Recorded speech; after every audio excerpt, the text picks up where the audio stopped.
किसान भाइयों, आज हम धान की फसल के एक ऐसे छिपे हुए दुश्मन के बारे में बात करने जा रहे हैं जो चुपके से आता है और हमारी मेहनत पर पानी फेर देता है।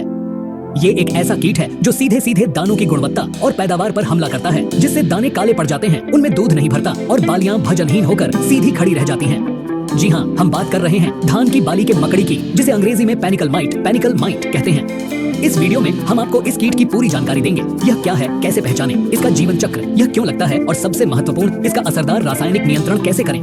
आखिर यह पैनिकल माइट या बाली की मकड़ी है क्या? किसान भाइयों, सबसे पहले तो एक बात साफ कर लें, जब हम इसे मकड़ी कहते हैं तो हमारे दिमाग में जाला बनाने वाली बड़ी मकड़ी आती है, लेकिन यह वो मकड़ी नहीं है। यह माइटर है, जो मकड़ी के ही परिवार का एक बहुत ही सूक्ष्म जीव है। यह कीट अत्यंत सूक्ष्म होता है और पत्ती के खोल के अंदर छिपा रहता है, इसलिए इसे आसानी से देख पाना बहुत मुश्किल होता है। यह इतना छोटा होता है कि बहुत ध्यान से देखने पर ही एक छोटे से कण या बिंदु की तरह नजर आता है। इसे साफ साफ पहचानने और देखने के लिए आवर्धक लेंस, मैग्नीफाइंग ग्लास का इस्तेमाल करना सबसे अच्छा रहता है। इसके कई नाम हैं, जैसे धान की बाली की मकड़ी, पैनिकल माइट या धान का कण। इसका वैज्ञानिक नाम स्टेनियोटारसोनेमस पिंकी है। किसान भाइयों, क्योंकि ये आसानी से दिखते नहीं हैं, इसलिए किसान अक्सर तब परेशान होते हैं जब नुकसान दिखना शुरू हो जाता है। याद रखिए, हम इस कीट को नहीं बल्कि इसके द्वारा किए गए नुकसान को देखकर इसकी पहचान ज्यादा आसानी से करते हैं। यह हमारी फसल में लगता कैसे है और इसके क्या कारण है। अब सवाल उठता है कि ये खतरनाक कीट हमारे खेत में आता कहां से है और इसे फैलने के लिए कैसा मौसम पसंद है। इसके फैलने के मुख्य कारण हैं हवा, सिंचाई का पानी, संक्रमित बीज और कृषि यंत्र।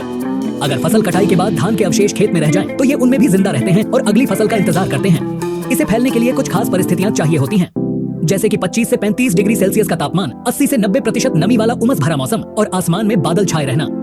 जिन खेतों में यूरिया यानी नाइट्रोजन का इस्तेमाल जरूरत से ज्यादा किया जाता है, वहाँ भी इन कीटों का हमला आसान हो जाता है। मुख्य रूप से धान की फसल में जब बालियां निकलने वाली होती हैं, यानी गभोट अवस्था में, उस समय अगर मौसम में उमस और गर्मी ज्यादा है, तो पैनिकल माइट के हमले का खतरा सबसे ज्यादा होता है। सबसे जरूरी, नुकसान की पहचान और लक्षण। किसान भाइयों, अब हम उन लक्षणों की बात करते हैं जिन्हें देखकर आप पता लगा सकते हैं कि आपके खेत में पैनिकल माइट का हमला हुआ है या नहीं। बालियां निकलने से पहले अगर आप पौधे के तने से पत्ती के खोल को हटाकर देखेंगे, तो आपको अंदर की तरफ हल्के भूरे या कथई रंग के धब्बे दिखेंगे। यह सबसे पहली निशानी है। बालियां निकलने के बाद कुछ मुख्य लक्षण दिखाई देते हैं। पहला, दानों का काला पड़ना। बालियों के कुछ दाने काले, भूरे या चॉकलेटी रंग के हो जाते हैं। ऐसा लगता है जैसे उन पर किसी ने धूल छिड़क दी हो। दूसरा, बालियों का बदरंग होना। पूरी की पूरी बाली मटमैली या बदरंग हो जाती है और बालियों का आकार भी टेढ़ा मेढ़ा हो सकता है। तीसरा, दानों में दूध न भरना। जब आप प्रभावित दानों को दबाकर देखेंगे तो वे खाली और पिचके हुए होंगे। यह कीट दानों का रस चूस लेता है। चौथा, बालियों का सीधा खड़ा रहना। जब दानों में वजन नहीं होता तो बालियां झुकती नहीं हैं, बल्कि सीधी खड़ी रहती हैं। यह कीट खुद तो नुकसान करता ही है, साथ ही यह फफूंद जनित रोगों को भी फैलाता है, जिससे दानों के काले पड़ने की समस्या और भी गंभीर हो जाती है। पैनिकल माइट का जीवन चक्र। इसका जीवन चक्र समझना इसलिए जरूरी है ताकि हमें पता चले कि यह कितनी तेजी से फैलता है। मादा माइट पत्ती के खोल के अंदर अंडे देती है, जिनसे लार्वा, फिर निम्फ और फिर वयस्क माइट बनता है।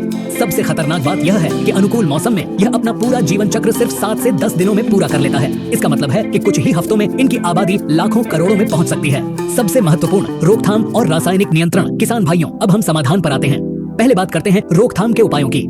फसल कटने के बाद गर्मी में खेत की गहरी जुताई करें। खेत और मेढ़ों को खरपतवार से मुक्त रखें। बुवाई से पहले बीज का उपचार जरूर करें। नाइट्रोजन यानी यूरिया का प्रयोग संतुलित मात्रा में करें और फसल कटाई के बाद अवशेषों को नष्ट कर दें। अब आते हैं रासायनिक नियंत्रण पर। इसमें दो बातें सबसे जरूरी हैं, सही समय और सही दवा। छिड़काव का सबसे असरदार समय है गभोट अवस्था, यानी जब बाली तने के अंदर बन रही हो और बस निकलने ही वाली हो। पहला छिड़काव गभोट अवस्था में करें और यदि जरूरत पड़े तो दूसरा छिड़काव 10 से 15 दिन बाद कर सकते हैं। अब बात करते हैं सही दवा की। आपको ऐसी दवा चुननी है जो विशेष रूप से माइट या मकड़ी पर असर करती हो, जिन्हें माइटिसाइड, मिटिसाइड या एकेरिसाइड कहते हैं। एक जरूरी बात, दवा खरीदने से पहले हमेशा पैकेट पर लिखा टेक्निकल नाम जरूर पढ़ें। ब्रांड नाम क्षेत्र और कंपनी के अनुसार अलग अलग हो सकते हैं, लेकिन टेक्निकल नाम वही रहता है। यहाँ कुछ बेहतरीन टेक्निकल और उनके प्रसिद्ध ब्रांड नाम दिए गए हैं। Technical propargite 57% EC, propargite 57% EC। ये एक बहुत ही भरोसेमंद और असरदार माइटिसाइड है। प्रसिद्ध ब्रांड नाम धानुका कंपनी का ओमाइटी। मात्रा 400 मिली प्रति एकड़ 150 से 200 लीटर पानी में मिलाकर छिड़काव करें। Technical fenpyroximate 5% EC, fenpyroximate 5% EC। यह भी माइट्स के लिए एक बेहतरीन टेक्निकल है जो तेजी से असर करता है। प्रसिद्ध ब्रांड नाम जीवाग्रो कंपनी का मिटिगेट, रैलीज इंडिया का सेडोना। मात्रा 300 मिली प्रति एकड़ का प्रयोग करें। Technical spiromesifen 22.9% SC, spiromesifen 22.9% SC। यह एक आधुनिक माइटिसाइड है जो माइट के अंडों और बच्चों पर भी बहुत अच्छा काम करता है। प्रसिद्ध ब्रांड नाम बायर कंपनी का ओबेरॉन। मात्रा 200 मिली प्रति एकड़ का प्रयोग करें। Technical diafenthiuron 50% WP, diafenthiuron 50% WP। यह दवा माइट के साथ साथ कुछ रस चूसक कीटों पर भी काम करती है। प्रसिद्ध ब्रांड नाम सिंजेंटा कंपनी का पेगासस। मात्रा 250 ग्राम प्रति एकड़ का प्रयोग करें। Technical hexythiazox 5.45% EC, hexythiazox 5.45% EC। यह दवा मकड़ी के अंडों पर बहुत अच्छा नियंत्रण करती है, जिससे उनकी अगली पीढ़ी पैदा नहीं हो पाती। प्रसिद्ध ब्रांड नाम बायोस्टार्ट कंपनी का मेडन। मात्रा 250 मिली प्रति एकड़ का प्रयोग करें। छिड़काव करते समय दवा के साथ हमेशा एक अच्छा स्टिकर यानी चिप को जरूर मिलाएं। पानी की मात्रा सही रखें और छिड़काव हमेशा सुबह या शाम के समय ही करें। तो किसान भाइयों, धान की बाली की मकड़ी या पैनिकल माइट एक गंभीर समस्या है, लेकिन अगर हम सही समय पर इसकी पहचान कर लें और सही दवा का सही तरीके से इस्तेमाल करें तो हम अपनी फसल को इसके नुकसान से पूरी तरह बचा सकते हैं। संक्षेप में याद रखें, यह कीट बहुत सूक्ष्म है, लेकिन इसके नुकसान से इसकी पहचान आसानी से होती है। गभोट अवस्था छिड़काव के लिए सबसे सही समय है। साधारण कीटनाशक की जगह विशेष माइटिसाइड का प्रयोग करें। हम आपके लिए इतनी मेहनत करके वीडियो बनाते हैं ताकि आप तक सही और सटीक जानकारी पहुंच सके। हमें उम्मीद है कि इस वीडियो में दी गई जानकारी आपके बहुत काम आएगी। अगर आपका कोई भी सवाल है तो नीचे कमेंट बॉक्स में जरूर पूछें।